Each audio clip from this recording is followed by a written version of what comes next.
Hello, everybody. We're back once again for another Christmas reading. Today we're doing one from Robin Hood.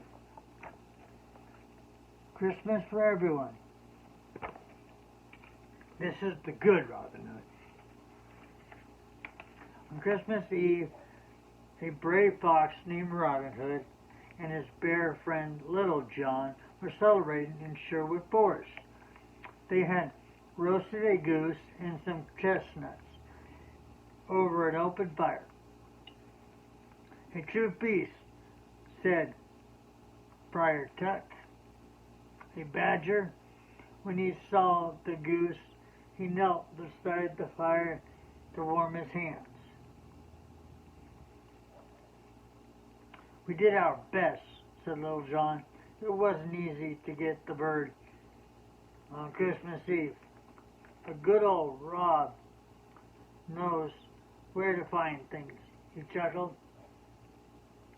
Robin Hood laughed. "Johnny, you give me too much credit.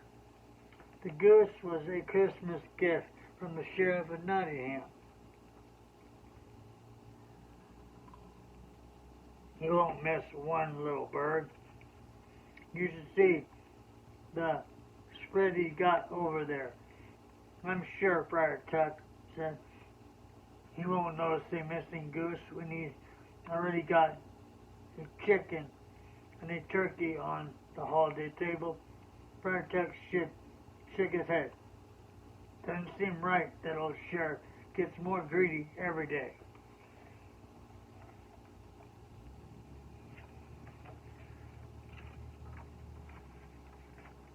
Robin Hood thought about what Friar Tuck had said when they sat down to dinner with Toby Turtle and Helen Adele,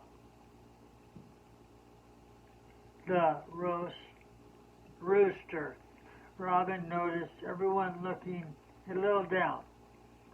"This isn't a cheerful Christmas feast," Little John noted. "Something is not right," said Toby Turtle. Robin Hood nodded. He knew Toby was right. He shouldn't figure out what the problem is it? "The goose tastes great," Toby said. "It's just, wouldn't some Christmas music lighten the mood?" Alan Odell asked as he picked up his guitar.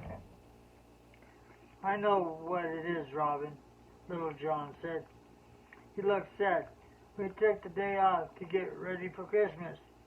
The only thing we stole was the goose," Robin Hood cried.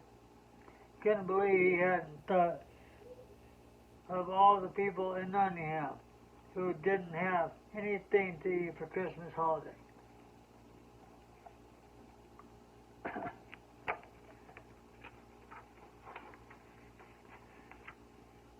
Poor people in Nottingham didn't have anything to eat, Friar Tuck asked. He felt terrible. All day, gone around to the poorest families, handing out small purses full of coins gathered from the collection plate. He hadn't thought about bringing Christmas feast to anyone. A single tear rolled down his cheek. Christmas feast is an important part of the holiday. "Holiday," said Robin Hood. "And I think I know where we can find one this late." Little John smiled. "Who deserves a feast the least?" He crowned. He knew exactly what Robin was thinking. The Sheriff of Nottingham. The friends set off through the forest on their sleigh. They were on their way to the sheriff's house. They knew he would have plenty of food to spare. When they reached the sheriff's home, they peered through the frosted window. Robin gasped at the sight before them. The Yule log blazed in the hearth. The tree twinkled with candles. Guests were everywhere.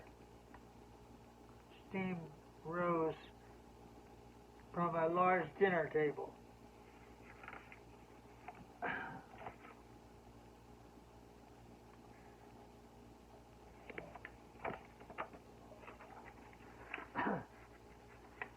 Look at all those gifts.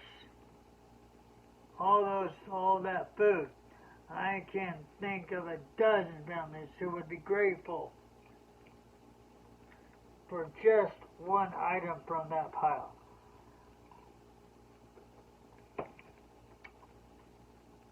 Governor said to Little John, I'll go to the front door and distract the sheriff. Johnny, you take the man inside. Bring the feast and presents out to the kitchen. Then load the sleigh. Robin quickly disguised himself as a blind beggar and rapped on the sheriff's door. When the sheriff opened it, Robin said, Alms for the poor, blind man on wintry eve. Oh yes, beggar, said the sheriff. Can you give it a rest? It's Christmas Eve. I'm trying to eat my dinner. I'm in peace. Sheriff went to close the door, but Robin Hood held it open. All the more reason to square something kind, sir. Robin said, Now wait just a minute there, said the sheriff. Haven't I seen you before? Robin shook his head. The sheriff lunged forward and grabbed the beggar's. Robin ducked, but the sheriff caught his arm and lifted the hat off the beggar's head and saw the smiling face of Robin Hood.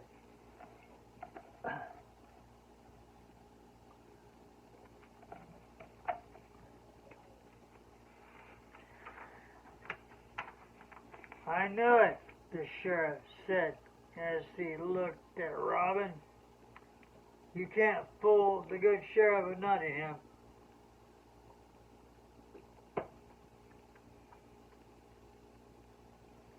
Robin smiled. I had tricked the sheriff plenty of times before. He wiggled free of the sheriff's grip and ran off. The sheriff chased him into Sherwood Forest. Robin laughed as he ran.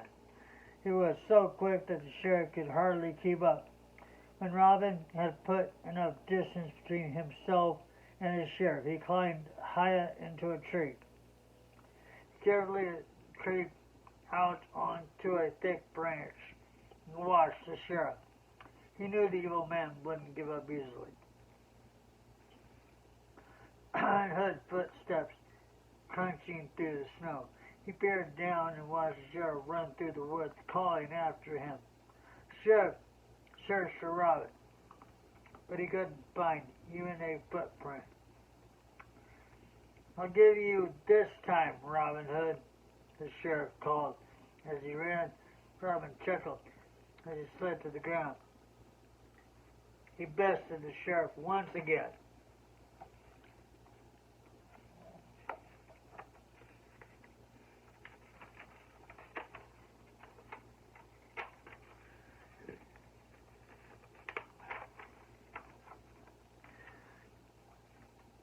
Meanwhile, Little John and the rest of the men had taken the sheriff's gifts and feast.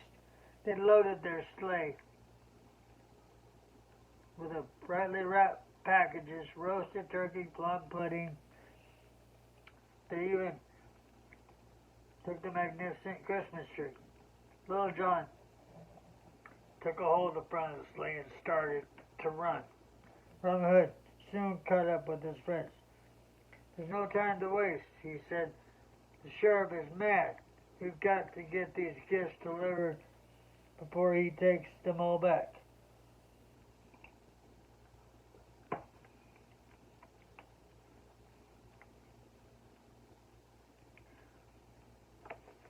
Maid Marian, the kind young fox, and her lady-in-waiting, a cheerful hen named Lady Cluck passed by the sleigh in their carriage. "Why, Robin Hood, what a merry surprise," Marian said as the carriage pulled to a stop. Robin bowed low to the ladies. "Merry Christmas Eve to you too." Maid Marian, he said, "What are you ladies doing out this evening?" Marian said, "I've been out delivering baskets to the poor." "There are so many in need," said Lady Cluck. "We just ran out." Robin smiled lightly. "It just so happens that I was doing the same thing. Let us share these gifts with you."